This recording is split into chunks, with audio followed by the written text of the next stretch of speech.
Mungwari, and I'm the second granddaughter. And I'll be reading my tribute.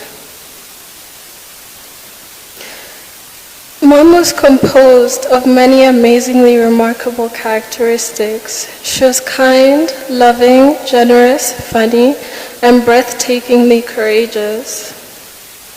When I imagine her face, all I can see are her gorgeous, exceedingly familiar features. All I can hear is her sweet melodic voice gliding through the air to reach my ears. I imagine she's telling me one of her many lovely stories. Then the moment ends with us laughing together. I picture her teeth and her smile as she holds her hand gracefully in the air like she often did. I see the watch on her wrist and the necklaces I know she meticulously chose carefully placed around her neck. I hear her laugh and I feel her love. I take her hand because the love I feel for her is overwhelming. Because of her, I can truly say that in this lifetime I have known love. She is the absolute embodiment of true and unconditional love. She has had an immense, immeasurable impact on mine and others' lives. Like a master at work, she carefully crafted my character, values, and confidence so subtly that at times I could not see the demarcation between her and me. And for that, I thank her. I think of her kindness that I deeply admire and her unwavering acceptance that was so crucial in building my view of the world and myself. I have innumerable lovely memories with her that completely and utterly engulf my heart and soul with the warmth and unconditional love embedded in them. Our relationship cannot be completely described in one memory. Together and over time, we built a relationship that was truly wonderful and special. A moment that emphasizes this was when we spoke recently and I told her I felt that we had been getting closer. And she replied by telling me it was completely intentional. To have such a close relationship with a person like her who is so exceptional is a blessing. To realize that she placed so much effort, thought, and intention into our relationship is a blessing. To have her in my life is a blessing. Fundamentally, we are her and we are her legacy.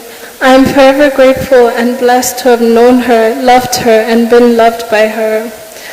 I know that I must continue to carry her with me because I need her, and I know that there's no world that can ever exist without her powerful, heartfelt, outstanding presence in it.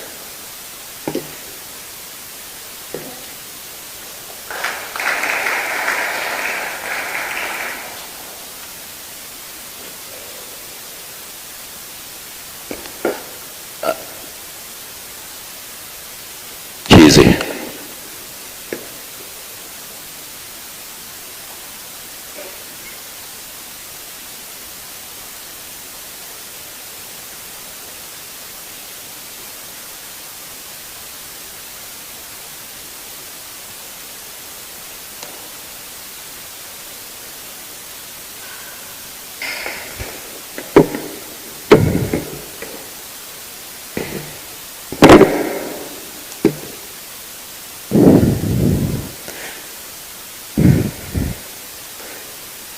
I'm so sad, so very incredibly sad. The hardest thing I have had to do is to try and tell you in a few words what a life spent with my mom meant to me. But when she passed, grief took up residency in my body. And it took up all space. I am weighed down by this emotion. I have nothing to hide. I am laid bare, and it has refused to let me keep even a little bit of myself to me. It has tainted every fond thought I have of my mom, every memory, every argument, every discussion, every picture we ever took. I just don't understand the entitlement of this emotion. It has rendered every single other emotion useless. And it subjugated them to its will. Grief can find me chuckling in a corner somewhere, laughing at something I had with my mom, and it can ask me, why are you laughing?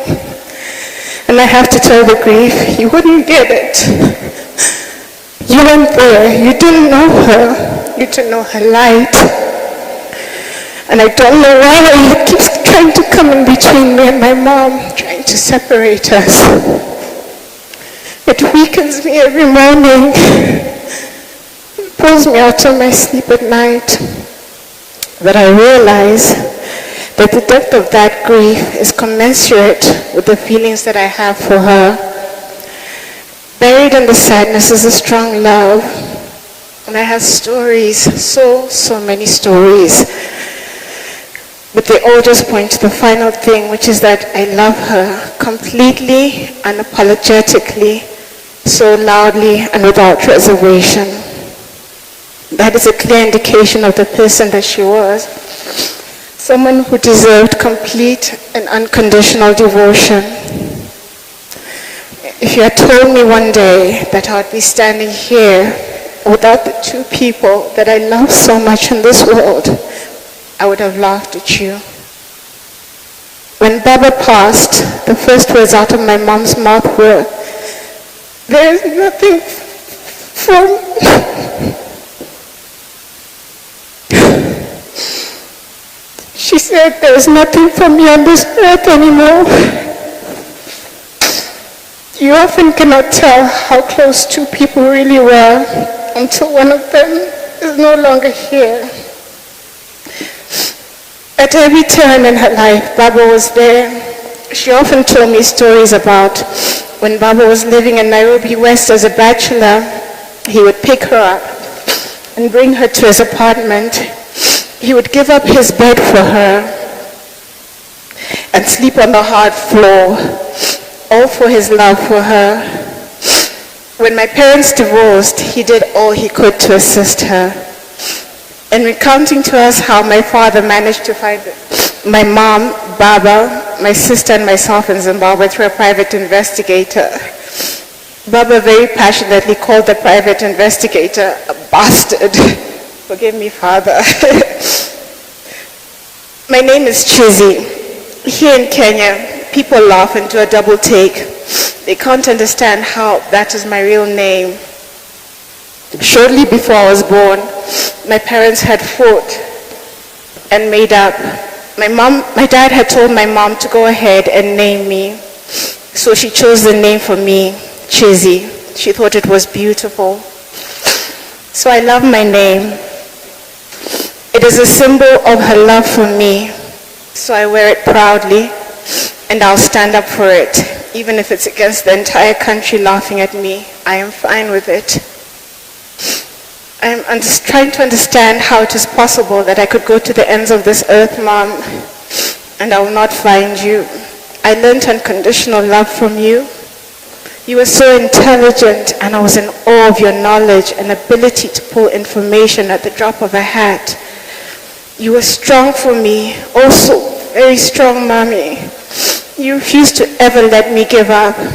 So I wanted to do the same for you, Mom. I wanted to be strong for you and not give up. So I prayed and I prayed and I prayed.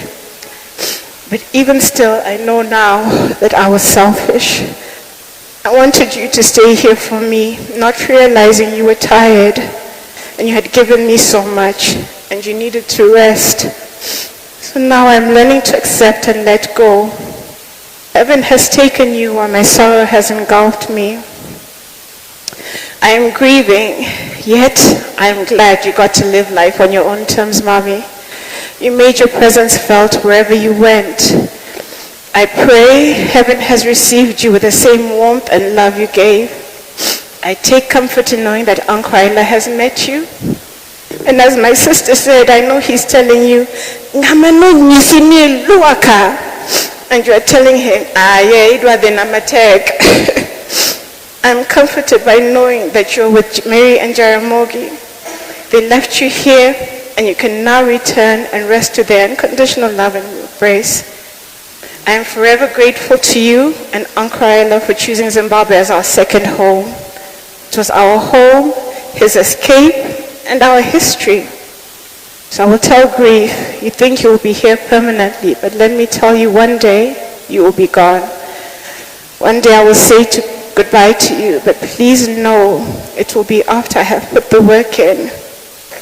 Remembered every detail of my life with my mom, wondered about her pain, her joy, her laughter, her life. Remembered the tiniest details of our time together. After I have felt you, and after I have cried all the tears I can cry, and had all the memories and asked why, and accepted. I will walk with grief for now, but one day grief will leave, and on that day, grief will understand that the love I have for my mom is more powerful, and it keeps me united with her, and that is all that will remain. Thank you.